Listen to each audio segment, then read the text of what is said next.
Good evening, everyone. Thanks for joining us for The News Now live at 10. I'm Teddy Roundtree here with some of the top stories we've been following today. We are streaming live from multiple platforms, including Facebook, Twitter, the WTOC News app, WTOC.com, Roku, and Amazon Fire. So however you're joining us from tonight, we do appreciate you tuning in. Well, it's the largest single project the city of Savannah has ever tried to accomplish.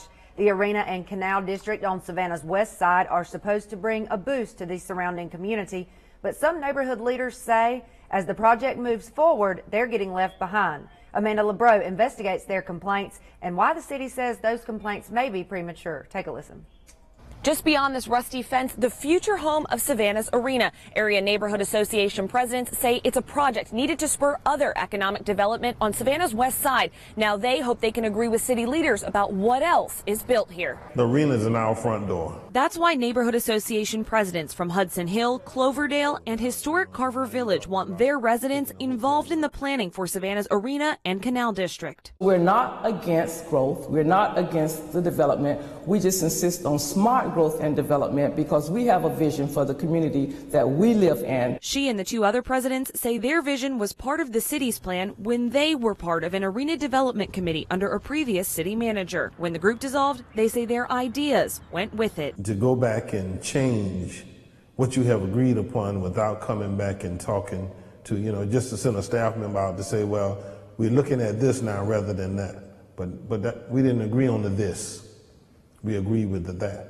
And so we want to hold them to the that. Arena Project Executive Director Pete Shanka says he's still using reports made by that committee to plan for the district's development. But right now, his focus is on getting the arena itself built, not developing other buildings around it. That is my roadmap moving forward. So that work has not been thrown out. It's just most of those recommendations have to do with the development around the arena. I would say 10 to 20% or maybe with the arena itself. He says architects shifted the arena's location to get it built faster, something residents said they wanted. But everything else in these conceptual drawings is just that, conceptual. As far as, these buildings located here in this location and what they're going to be, no, we don't have any hard plans. It's going to be mixed use, we hope. The neighborhood presidents just hope their opinions are included. The city hopes to have a design for the arena for council to vote on sometime in mid to late June. In Savannah, Amanda LeBreau, WTOC News. With the weather warming up and kids nearing the end of the school year, tourism is picking up in Savannah. Last year's tourism numbers were released today, and Georgia was a record-breaking state this year. Our Harley Strickland takes a look at how Savannah helped break that record.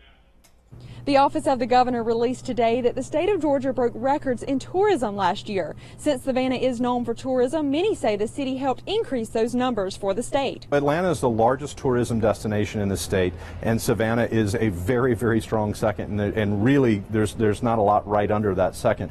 We're a huge economic driver, not only just for our community here in Savannah, we're all pretty familiar with that, but it's a massive economic driver for the state. This week is National Travel and Tourism Week in Georgia, and the governor had some exciting news. Governor Nathan Deal announced the state's tourism industry generated over $63 billion in economic impact for 2017. That is a 3.8% increase from the previous year, also breaking the tourism record. Businesses in Savannah say they noticed the rise in tourism last year. There has definitely been an uptick in tourism. We do sell tours, trolley tours, walking tours, and last year was a boomer of a season. That boomer of a season not only brings in money for the city, but it also keeps many employed. Tourism and hospitality is Savannah's largest employer. 1 in 7 jobs, or 27,800 jobs, are attributed to tourism and hospitality. Those are direct jobs, not the inducement. And we know that we're getting a spend. We expect in 2017 the numbers will show of right at $3 billion in our market. People are hoping the numbers continue to rise for this year, too. This year so far has been really, really good. Of course, it's going to have its down moments because people work and school hasn't out yet. But it's definitely looking like it's going to be another busy season, a busy summer. National Tourism Week will continue until Saturday. In Savannah, Harley Strickland, WTOC News. Governor Deal still has a list of bills that he needs to decide whether to veto or sign. The deadline for him to do that is tomorrow. The governor can also decline to do either and instead let a bill automatically become law without his name attached. Some of the bills still on the chopping block include an online snooping bill aimed at criminalizing unauthorized computer access, medical marijuana, and anonymous lottery winners. Well, coming up in less than an hour tonight on The News at 11, could South Carolina's biggest cash crop soon be hemp? There's a huge push in the state to grow more of the industrial fiber. Danielle Lewan discovered its slow growth in popularity may be the result of ongoing confusion over this plant and its close relative pot. We'll have more on the push to smoke the competition when it comes to growing this versatile plant. That's coming up on The News at 11. Until then, in the WTOC 24-hour newsroom, I'm Teddy Roundtree. Have a good night.